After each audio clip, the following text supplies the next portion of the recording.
guys, it's Neesha here. I hope you're having a fantastic day. Hope you're all doing very, very well today. I've had an extremely busy day. I think my week has been really busy overall. I'm really looking forward to have a quieter Thursday and Friday, definitely. So today is day 15 of my 30-day life challenge, and today I wanted to talk more specifically about what do you need to know when you're starting. Now, we've talked about different topic and I think we've covered so many various part of it. I wanted to kind of summarize it for you. What do you actually need when you're starting in a service accommodation?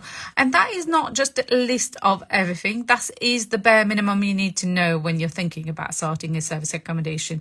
Once you start the journey with service accommodation, there is going to be a constant learning. You're going to learn new things because this is a completely new strategy. This is not something that is talked very often, although it's becoming quite popular. Now company knows about service accommodation, but definitely in the past, it was not necessarily something that people was aware of. So you might be educating a few people around you with regards to what service accommodation is all about. Now, the six main thing, and I've kind of captured the six kind of the biggest thing that you need to consider when you're looking at starting in service accommodation. Number one is having a good knowledge of service accommodation. It's so important for you to really understand what service accommodation is all about, what it entails, what you're going to be doing, what are you getting involved in. It's really important to understand the level of risk and the level of return, because a lot of people will go into service accommodation by just looking at the level of return they're going to get. And I think that is quite a dangerous thing to do, because yes, it's high return. As we all know, service accommodation can be quite a good strategy in terms of the return, but it also involves a lot of risk. And I think risk is good if you know the risk and you're planning for it and you understand the level of risk, then it's fine to take a certain level of risk. The reason when it becomes quite dangerous is to go into a new project not knowing what the risk will be. And I think that's more dangerous. So knowing what are the consequences of running a service accommodation is very important, I would say. So having a good grasp of what service accommodation is all about is going to be your number one priority. Number two, and we've talked about that at least on 2 videos, I think, because that's so important. That's why I always go back to it, and that's why I always tend to talk about it. And I think that's where I tend to get most of the question is your research. How do you know what service accommodation is going to work? How do you know who you're going to be targeting? How do you know if there's a market for what you're going to achieve? How do you know what rate you're going to be charging? How do you know how many other people are in the area? All these will come down to your research. So it's very important for you to be able to carry out a good research in your area so you know exactly what you're going to be going into. You will know exactly how many people are operating in the area. You will know the level of the product they were providing in the area.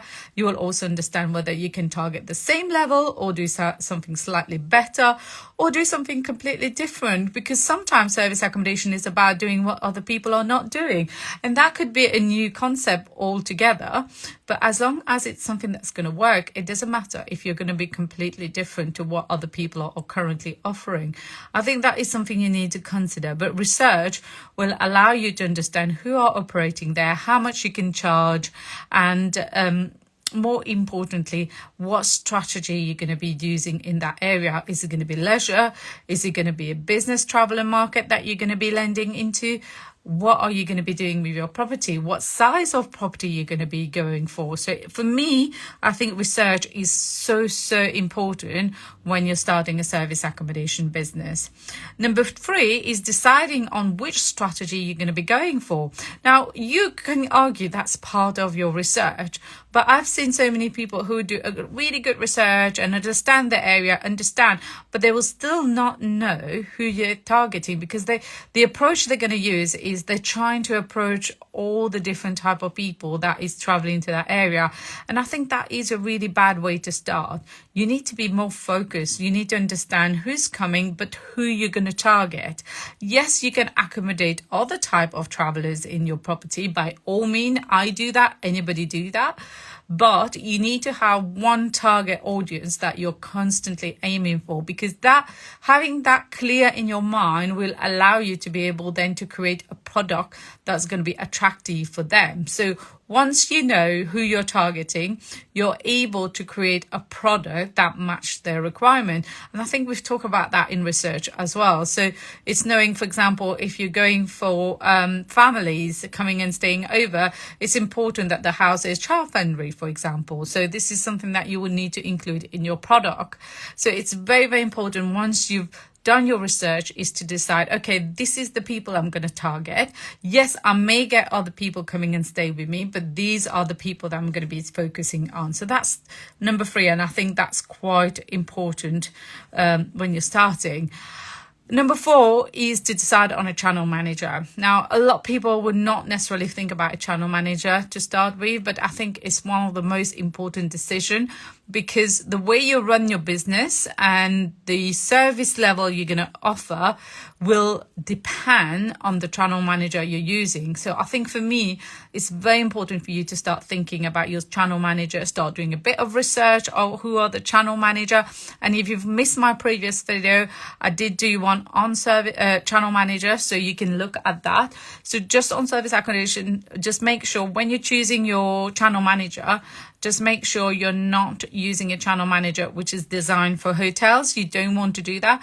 You want to go for a channel manager which is designed for service accommodation. That's like a top tip. You need to remember that when you're deciding. It's very, very important. Number 5 would be registering your company. So go through all the logistic part of setting up, like creating a company, having a company name, making sure you have all your policy, your GDPR, your term and conditions and things like that. But generally, if you're doing a course on service accommodation, you will get all this information to be able to set that up. So it's all the technical part of setting it up, I would say, number 5. And number 6, I think is also very, very important, which a lot of people don't start with thinking, but eventually they have to, which is your marketing. How are you going to attract people coming into your property? Yes, you can start with looking at online travel agent as a strategy, but you cannot rely on that. Online travel agent will have a 10, 15, 20% charge on their booking.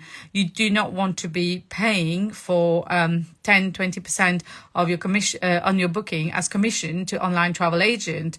So what you need to aim to do is trying to get booking directly. So understand what are the strategies that you're going to put in place to get direct booking. So one tip I'm going to give you is, for example, list yourself on Google Business. It's very important to have a presence on Google Business, because that's where companies going to be looking for you. Now, apart from just having a presence on there, it's important to put down somewhere on the first part of your description or your title, book directly for best rate. It's important that they know they need to contact you directly rather than going for an online travel agent. So make sure that is on there. Now, there's going to be other things that you can do in terms of getting more direct booking. There's many other marketing strategy that you can implement to boost your direct booking, but you definitely need to spend some time creating a marketing plan for you, how you're going to drive direct booking.